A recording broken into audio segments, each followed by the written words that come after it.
So during this weekly fragrance rotation, it happened to be Halloween and I got a ton of compliments. So if you want to know what fragrances got a lot of attention this week, stay tuned to find out.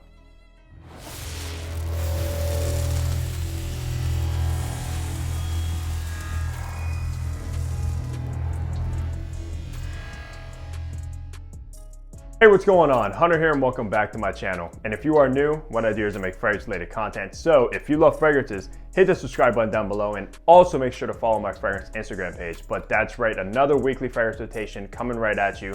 I know I did skip last week because I haven't really been feeling the best for probably around 2 weeks now. I've had this crazy cold, my nose has been running, but I'm finally getting over that. So I will be back and making consistent videos for you guys. So hopefully you guys didn't miss me too much, but if you are not familiar with my weekly fragrance rotation series, what we do is I tell you what fragrances I chose to wear on each day, the kind of weather, how many sprays I did, and of course if that fragrance got any compliments or not. So let's hop right into Sunday. Okay, so going into Sunday, it was a cloudy day, but it was also almost 70 degrees, so it was kind of warm, not too cold out.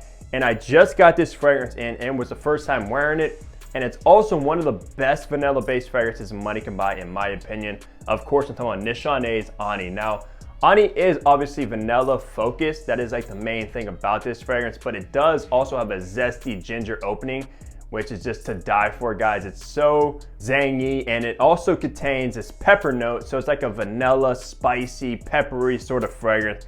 And I absolutely love this fragrance so much, and I'm so happy to have a bottle of Ani in my collection. I believe it is also probably one of the most popular from the Nishane house. Obviously you have hacivat, and I think Ani is like number 2 or number 1. On that day, I didn't really do much, kind of just run errands, chilled out at home, and I did 3 sprays of Ani just to kind of get a sort of a testing of it. So it didn't go too heavy since I wasn't around anybody, but yeah, that's what I chose to wear on Sunday. Okay, so for Monday, I was at work for the majority of the day. It was also Halloween, so I went to like this parking lot Halloween party after work. And of course, I had to pick a fragrance that kind of suited the vibe of Halloween, dark, mysterious, sinister. And I think this one is absolutely perfect. Now, I don't have a bottle of this fragrance, but I had a subscriber, you know exactly who you are, that I've been talking to for a while now. And ever since the beginning of our conversations, he's been hyping this fragrance up, telling me I have to get a bottle, at least sample it. And man, it definitely lived up to the hype. Of course, I'm talking about Ormond Jane's Ormond Man. Now, this is obviously from Decant X. Use code HUNTER15 if you want the best brand to buy your samples and decants from. They have the majority of like designer fragrances and the majority of all niche fragrances as well. They have a huge catalog, so make sure to check out Decant X and use code HUNTER15. But of course, this is Ormond Man from Ormond Jane. Now, the only other Ormond Jane fragrance I've ever owned or tested was Montebaco Verano. Fantastic blue, kind of leathery fragrance. This one is so good. I am definitely getting a bottle of this very soon.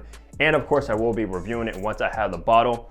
But this actually contains the note called Black Hemlock. Now, if you never heard of that note, it's very rare and unique in fragrances, but it was actually used for poison back in the day, like hundreds of years ago. So that definitely does give it like this dark, kind of sinister vibe. It's very herbal from that hemlock, very green, very fresh, and it actually kind of smells like Britain to me. It has this elegant British vibe about it, very masculine, very versatile, and I just absolutely love Ormond Man.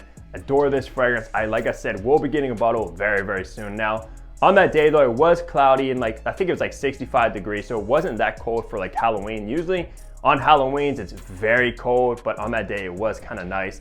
I actually did 10 sprays of Ormond Man.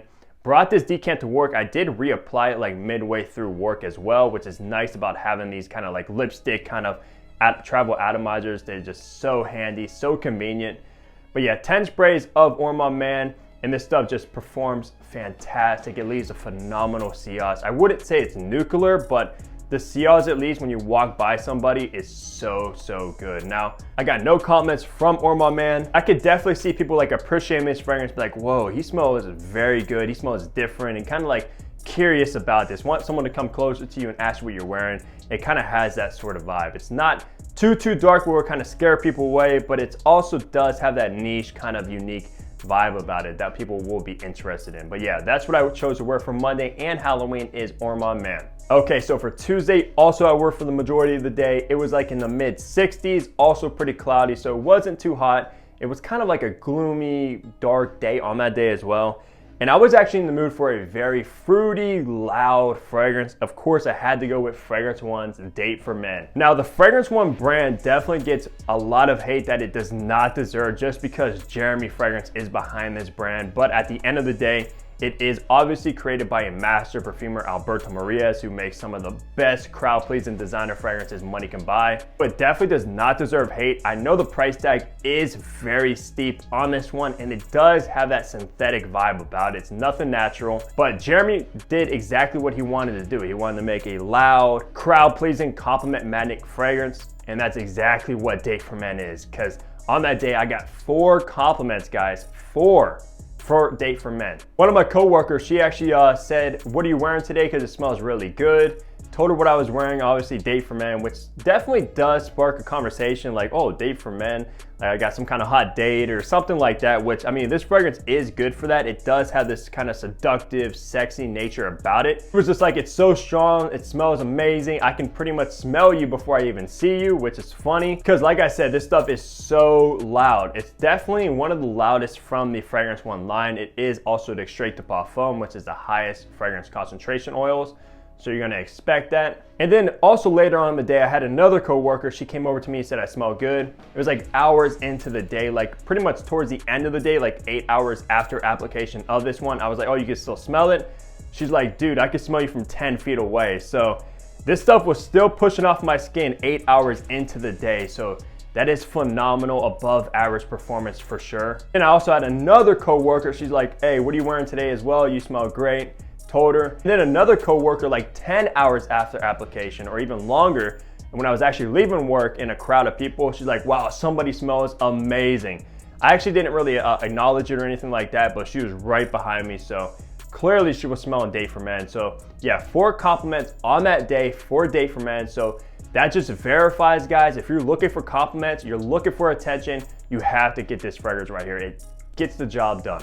So on Wednesday, another day at work, of course, it was still kind of the same weather, cloudy, mid 60s, which I can't really complain. It definitely beats the snow, so I'm not looking forward to snow at all. I can't stand the snow, but yeah, so the weather wasn't too bad. Now, I pull out another decant from Decant X, the first time testing this fragrance.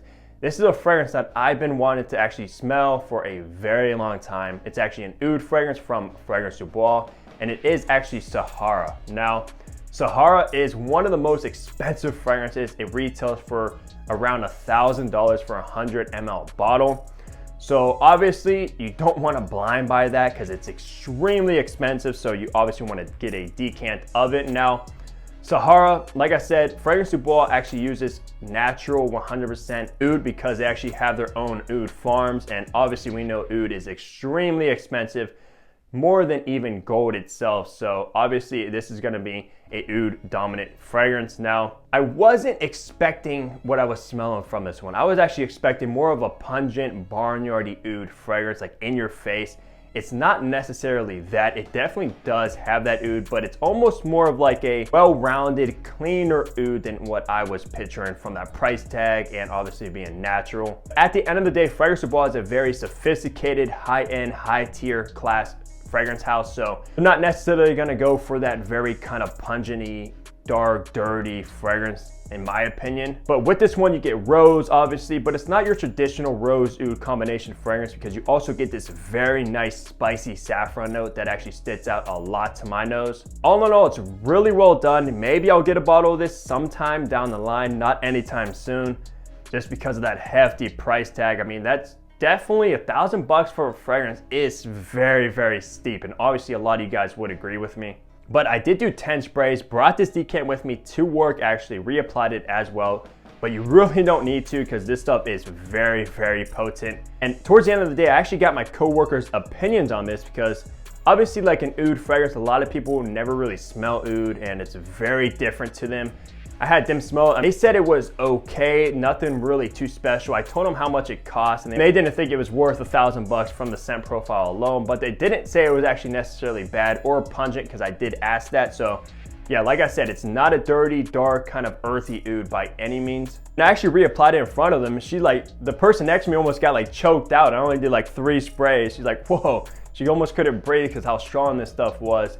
And towards the end of the day, one of my coworkers actually let me know that when I was walking out of the building, some guy was like, whoa, who smells really good? And I actually didn't hear him, but she let me know that he did say that. So I guess, yeah, Zahara did get 1 compliment, and this fragrance will definitely most likely turn everybody's head when they get a whiff of it. Okay, so for Thursday, it was actually a pretty sunny, nice day. It was almost 70 degrees on this day, so nicer than like the rest of the week. So that was kind of a nice surprise to have a decent weather and a sunny weather at least, because we're not gonna have many more of those coming up for sure. And on that day, since it was a little bit nicer, I wanted to pull out more of a little bit of a fresher fragrance.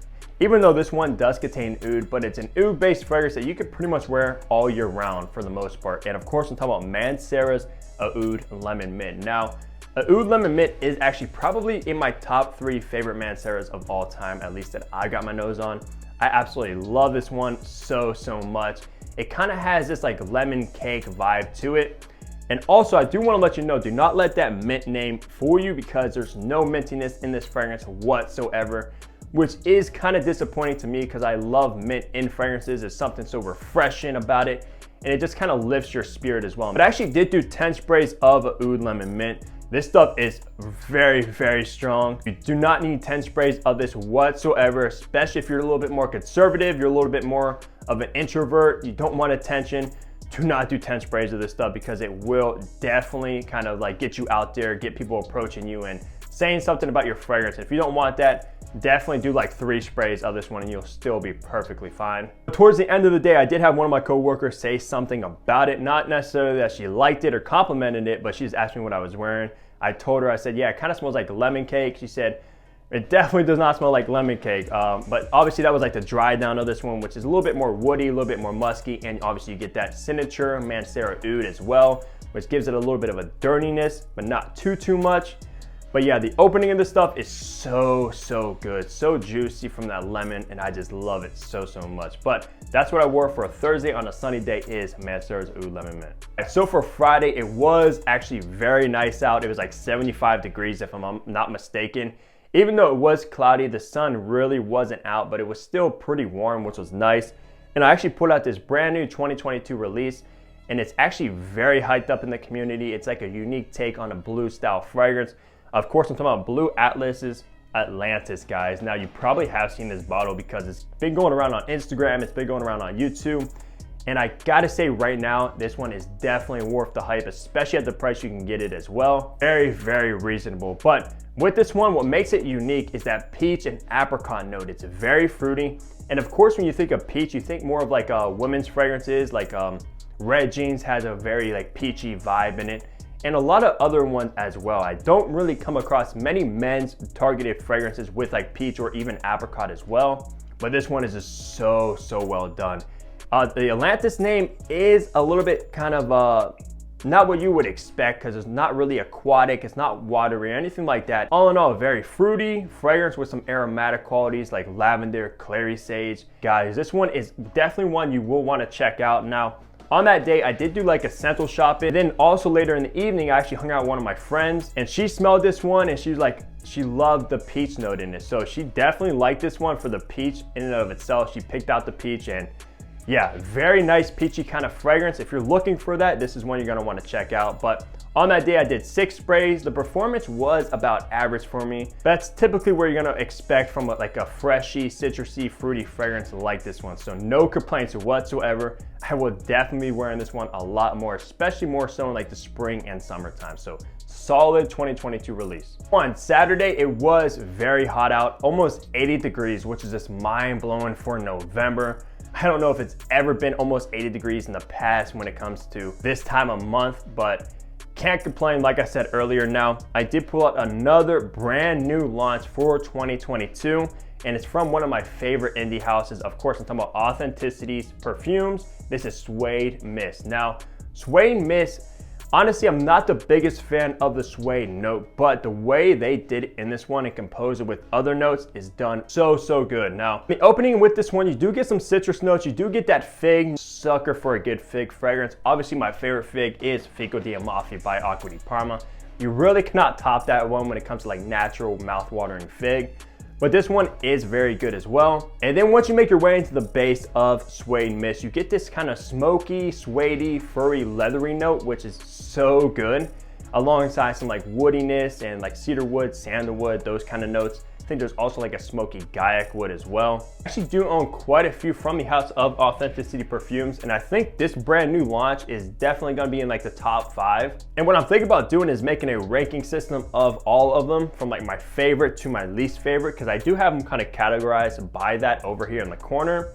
So if you're interested about that and you're interested in this house in general, which you should be, because they actually make some very nice original creations. This is another one that's extremely unique. It doesn't really ring a bell of anything else in my collection or that I got my nose on. So hats off to them for making some original creations and not just cloning other fragrances. And this is an absolutely perfect fall winter one as well. So if you're looking for a cheapie that is solid performance, because this is an extrait de parfum with 50% oil concentration, which is extremely high.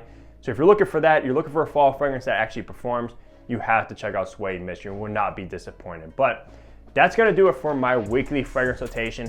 Let me know down below the fragrances you guys chose to wear throughout the week if you got any comments as well. And as always, leave a like on the video, subscribe if you haven't already. I'll see all you guys in my next fragrance video. Take care, everybody.